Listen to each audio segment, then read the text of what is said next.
Yeah, my name's Rachel Weber. I'm an organizer with Jewish Voice for Peace. I am an adjunct in the STEPIC department, and I'm a defense attorney who's just super grateful that I get to work with the amazing protesters and organizers on campus here. Let's just give a little round to everyone who's been organizing all this stuff these last couple of weeks. And this whole, since October, it's just been amazing to see and really, I can't explain, how much hope and joy all the student organizing around here has given, the olds, like myself. Yes. So thank you, seriously. This is my dear friend Shaina, UMass alum, climate scientist. Also, we organized in JVP for years together. So we are here today to talk about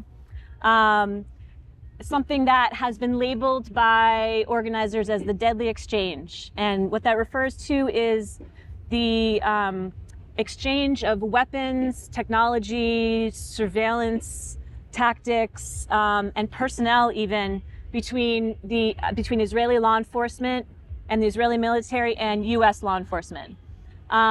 Now, this exchange has been going on for years, and confusingly, many of these training trips that they essentially invite these groups of different U.S. law enforcement, ranging from FBI, CIA, military, all the way down to the Northampton police chief, the folks right here at UMass, even just small localities, sort of anyone they can get to come to go on these trips to go get trained by the Israeli military and by different renegade Israeli police units that have long histories of human rights abuses and racial profiling and all that stuff. And what we have given them in return is essentially a broken windows policing model. So it's a lose-lose-lose for everybody. Yes. So one of the main organizations that pays for and organizes these trips is the ADL, the Anti-Defamation League. Mm-hmm. Now you might be asking yourself, why would a civil, supposedly a civil rights organization be sponsoring these trips?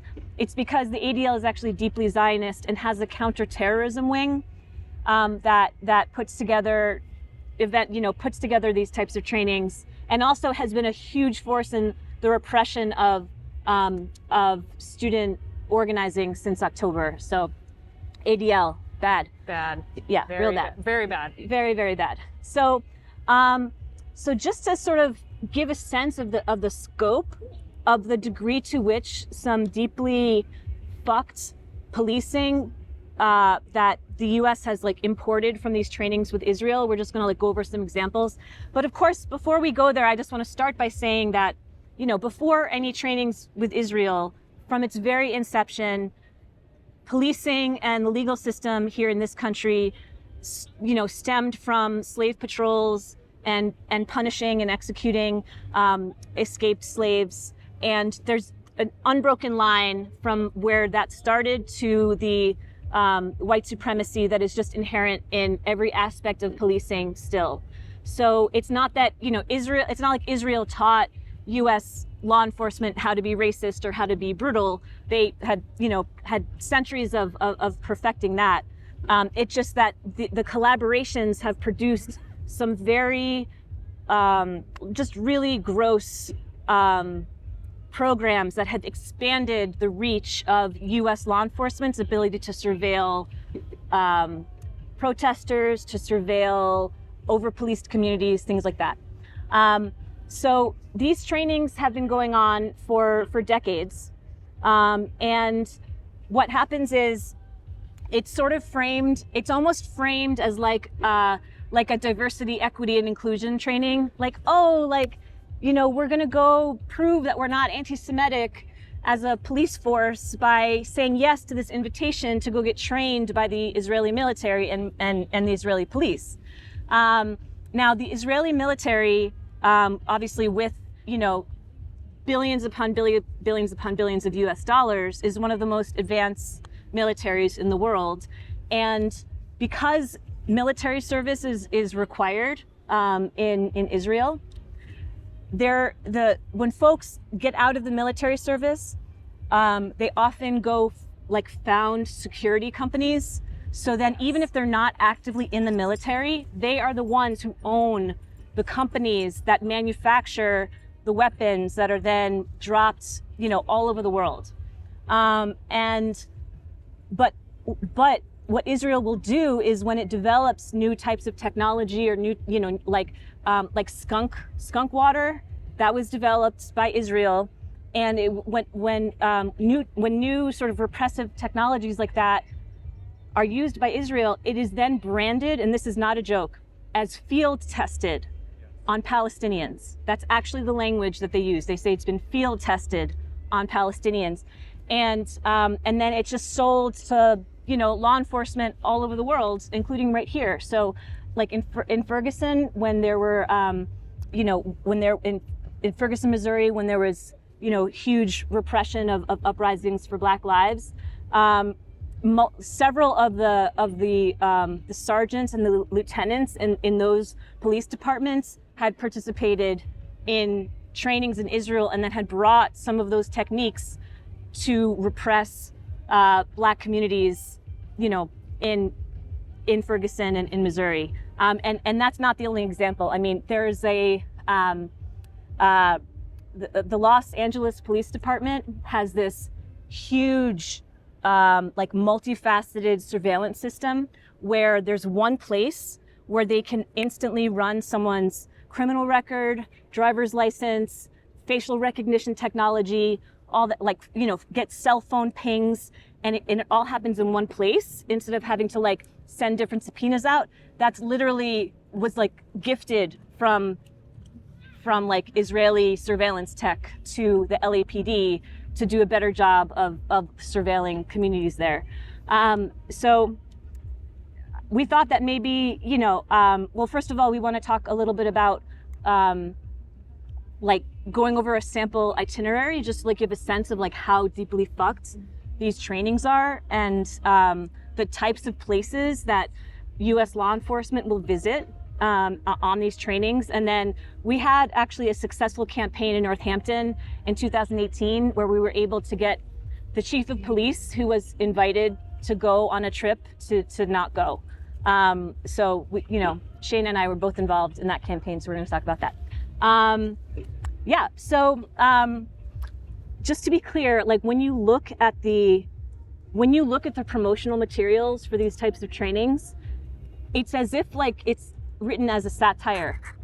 You're oh, Jonathan Swift wrote this or something, but it's not. I mean, there's U.S. cops who will be man, the Israelis are so good at racial profiling. They've just gotten so good at knowing how to profile Palestinians, and now we've been able to use that to tighten up our airport security.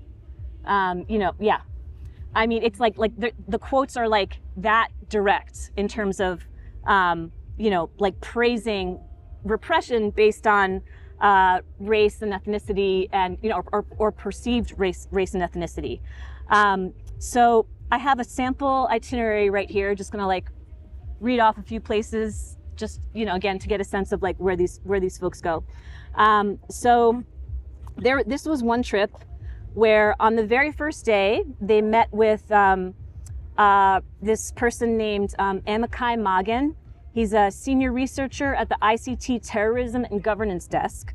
So it's a prominent right-wing think tank that it's founded by high-ranking Israeli military figures with really deep ties to public sector and private sector, weapons and security tech. They are notorious for being anti-Arab and Islamophobic, they in the name of counterterrorism, they essentially they brand genocide of Palestinians and their efforts to contribute to that as counterterrorism. Here's a quote.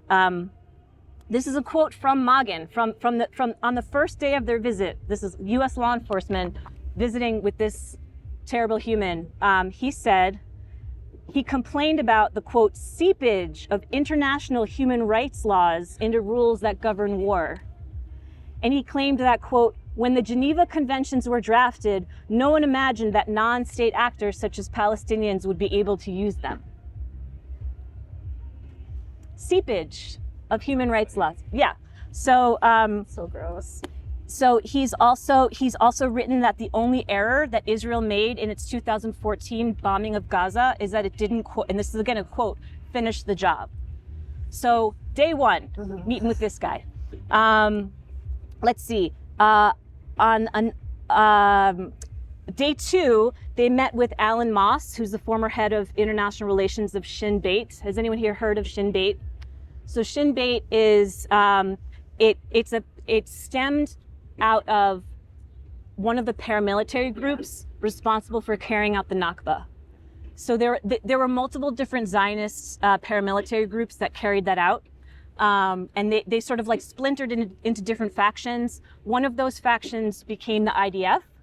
And then even within that, there were sort of like different, like some of the militia groups were like, oh, like we need to kind of be quiet about what we did and hide the genocide by like planting a forest on the village that we decimated. And there were arguments because other people were like, no, fuck that. Like we need to tell the world that we like cleansed the land of Palestinians because we wanted to show our strength. So Shin Bet sort of arose out of one of these paramilitary organizations and is now they're a key figure in monitoring, surveilling, and detaining Palestinians in the West Bank and in Gaza. They are notorious for torture. Yeah. Like decades of documentation of torture that has, been brought to the attention of international human rights bodies, again, for decades. But as we've seen, it's like, you take the colonial project of Zionism, you add in racism and Islamophobia, and you get this like sort of international consensus that it's okay for Israel to torture Palestinians. And Shin Bet is one of the groups that is just like, doesn't pretend that that's not what they're doing. They're like, yes, like this is what we do. They also carry out targeted assassinations. They also are responsible for detaining and torturing Palestinian children. So that's day two. Day three, day two, they met with airport security at Ben Gurion Airport in Tel Aviv. And they're just known throughout the world for, racial profiling, targeting Muslims, Arabs, Palestinians. That's just been documented. It's not just been documented all over the world. It was even specifically condoned by the highest court in Israel. So covering one of these deadly exchange trips in 2007, the Israeli airport officials said, quote, unlike in the United States, where racial and ethnic profiling is forbidden, Israeli airport officials explained how they use profiling to identify suspicious passengers, questioning them extensively and performing searches if necessary. Dozens of undercover armed security officers mill among the passengers, an airport official explained. So that's not coming from critics. That's coming from them explaining how they do what they do. Another place that they visit with is this group responsible for, and this is going to really resonate hard here today, with a group called Yassam, which is a paramilitary, quote, counterterrorism group that is known as the riot control unit in the Israeli police. They draw recruits from the IDF, from Border Patrol, and they're just like a really important example of the intertwining of the military and like police forces that are just like in the street every day, like persecuting just people going around like, trying to live their lives. So they also have an extensive and decades-long history of use of excessive force, including physical, verbal, and sexual assaults of Palestinian, Mizrahi, and Ethiopian citizens of Israel.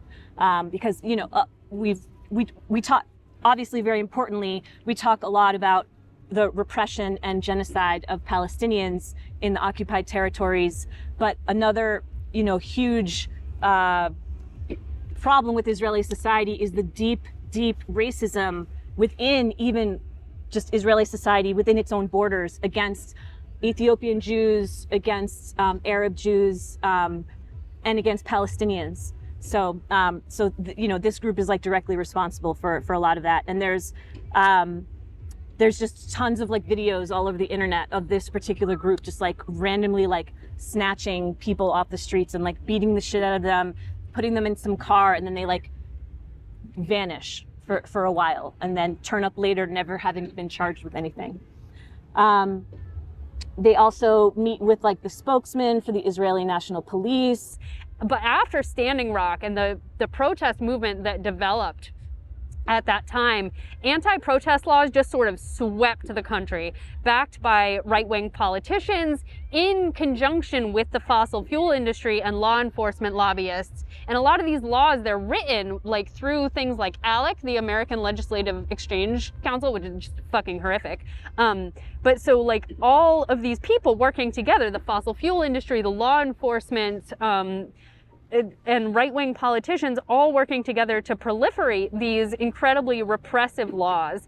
And then in the wake of police brutality protests in 2020 after the murder of George Floyd, again, we saw these laws spreading farther and farther. And the laws that were put in place after Standing Rock to criminalize indigenous land defender protests then being turned on people who were protesting against the anti-blackness of our entire society, and specifically of like the police, that they just sort of feed back on each other over and over again.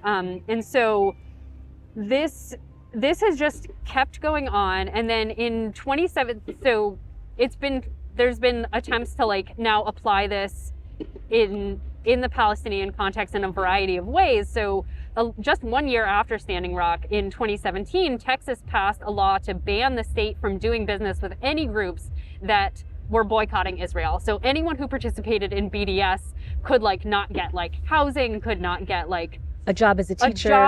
It was wild. I think that eventually got overturned, the specific Texas one.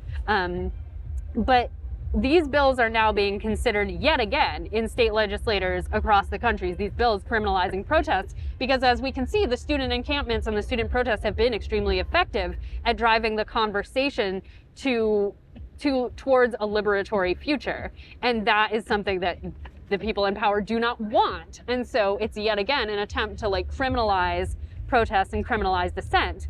To get back to Standing Rock for a second, public records requests that were filed after that time showed that as soon as a single Palestinian activist showed up and brought a Palestinian flag to the anti-Dakota Access Pipeline protests in 2016, the intelligence analysts and the mercenary security firm Tiger Swan, who were hired by the fossil fuel industry and the people constructing the pipeline, so let me back up for a second. The people constructing the pipeline, the fossil fuel industry, they hired private mercenary security forces to protect the construction sites.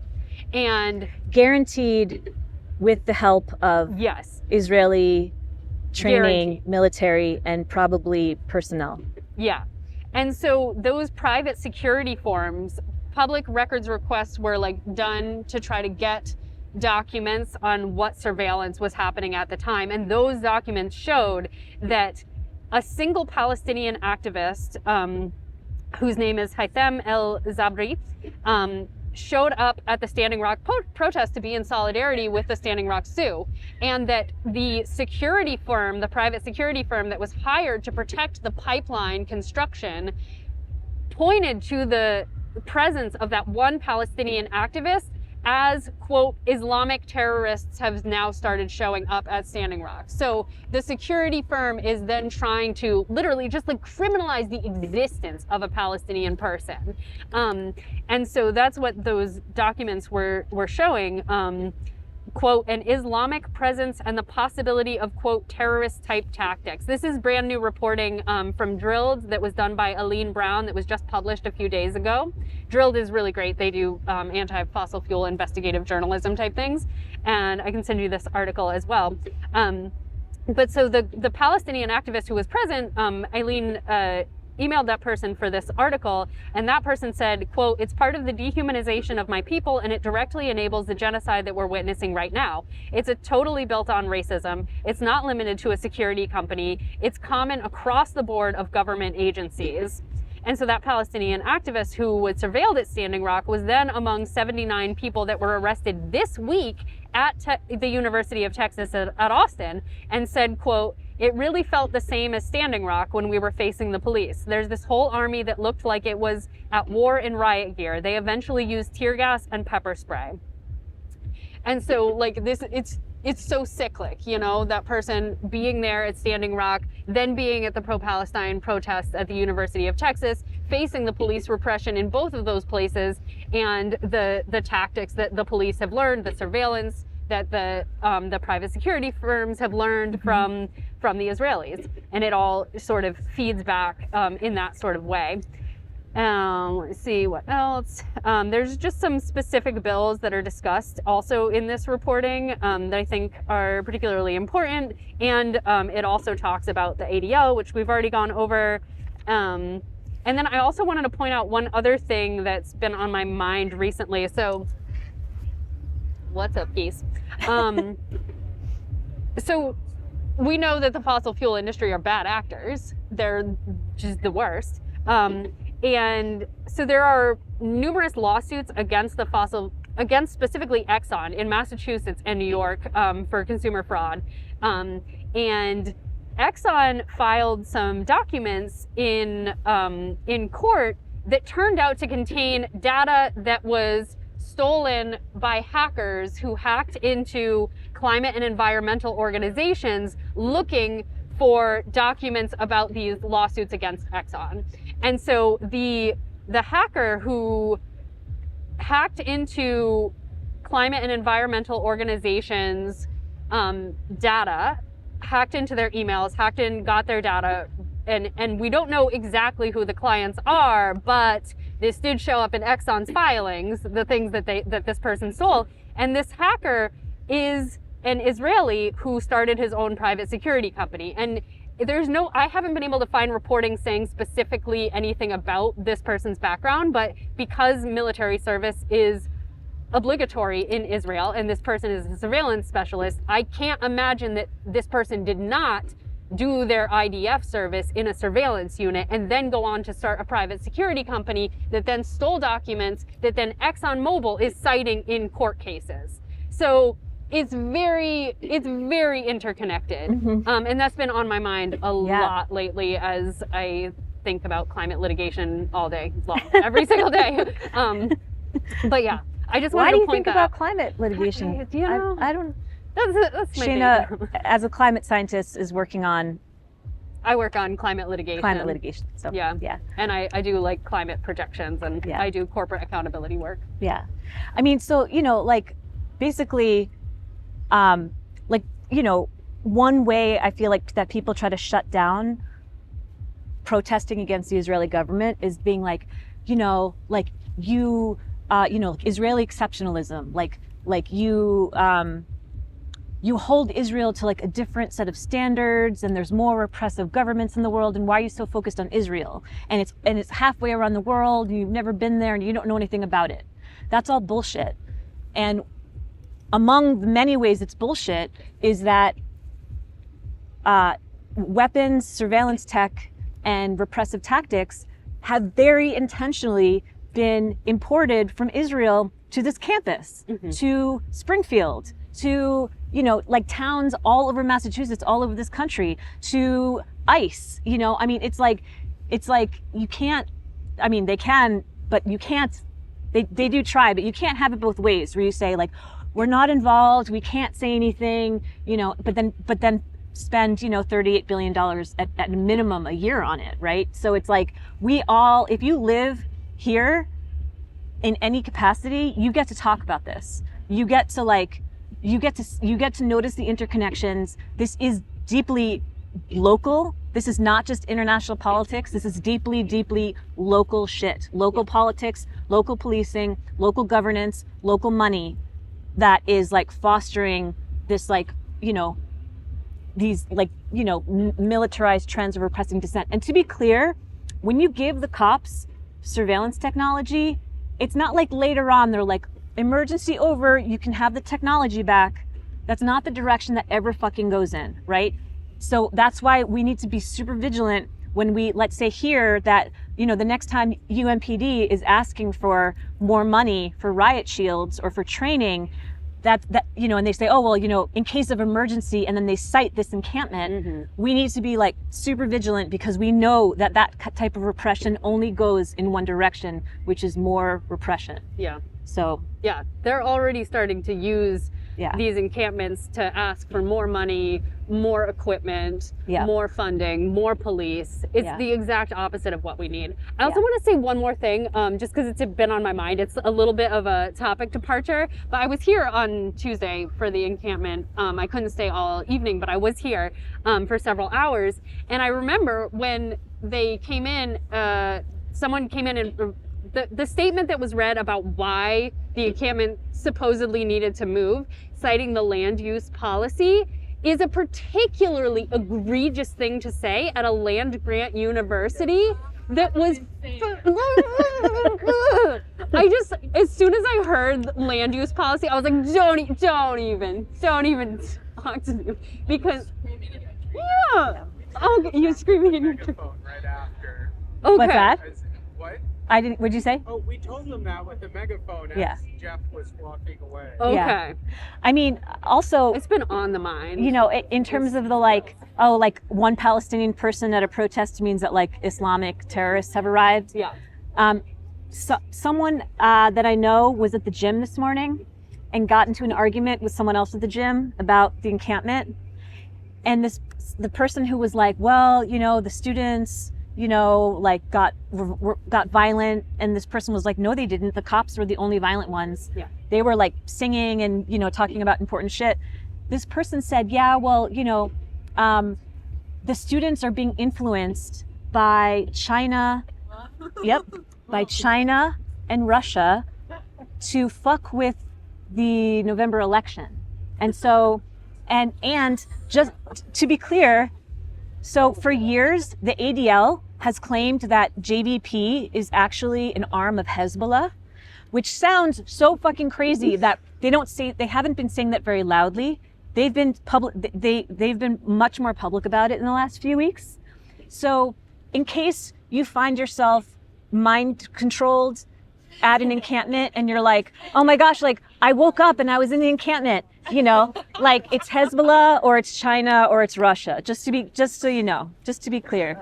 But I mean, and it's like laughable, but it's like the same tactic, right? Yeah, it's like, the same. It's like, just like all Jews support the Israeli war machine, anyone in a kafia wants to kill all Jews, right? It's like that same sort of like black and white thinking that is like required for policing and required for military, and then but being like, but you did that to your fucking students, and they were asking for their own tuition money not to be used for a certain purpose. Like, how much more local could this get? Yeah. How much more specifically connected to each of your lives could this get? So just that, just to know, like,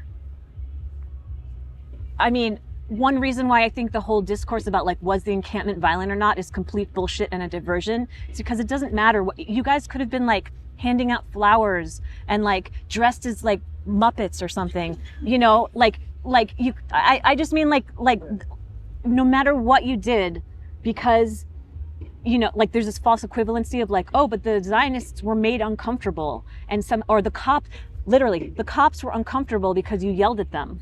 And that's this was at a meeting, right? Yeah, exactly. And so like the equivalence of like that is the same as the actual violence visited upon your bodies, is like, we need to fight that tooth and nail, because it's all part of the same tactic. It's all part of this like, like the consolidation on their side of the rhetoric and the propaganda and like importing things that like from brand Israel, right, like the pink washing and the green washing. I didn't even get into the greenwashing or the sustainable Israel tours or any of that, but or the like, very or the like, insidious. It's very or the like insidious. white gay party tours. I mean, like, there's so much of it. Anyways, There's so so much. I guess I mean, we've kind of gone to a lot of different places, but about any of just you know, like I said, this is, you all get to talk about this. Like It's like we have to keep fighting for the Yeah. future that we deserve. yeah. We need yeah. to keep fighting for an Absolutely. anti-racist, a decolonial future. Yeah. A future of that where we're not, you know, the fossil fuel industry isn't leading us all to burn.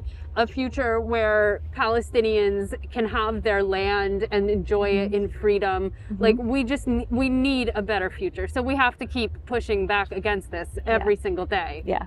Yeah. Questions? I feel like your hand keeps going up and down. Yeah, sorry. No. Well, I guess. So specifically with the, I don't know, I'm interested in this history a little bit, because I've been like reading about 60s, 70s, and how the Yeah. police, you know, and military started interacting. So I'm curious, like, that said 2002 for that specifically, which makes a ton of sense. But is there anything like, you know, like before that, or do you have anything? I'm just curious, like how. In terms of the actual trainings, I don't know, but since its inception, since the very beginning, Israel has like given weapons to whoever it deems as its allies in the moment, which has, you know, so like because it knows it's a colonial project, you know, like it supports other colonial projects, and it has since the very beginning. The International You know. Anti-Zionist Network put out a really good explainer of ways, like some of the history of Israeli like weapons transfers in different places. But in terms of like the U.S., like within the U.S., did you mean context or? Yeah, I guess the specific relationship with American police and Israel. Yeah, I mean, it really shifted after 9/11, like Yeah. where they were able to just start really trying to, you know, Yeah, but I sprout mein Islamophobia everywhere. but these kinds of like importation of and exportation of tactics.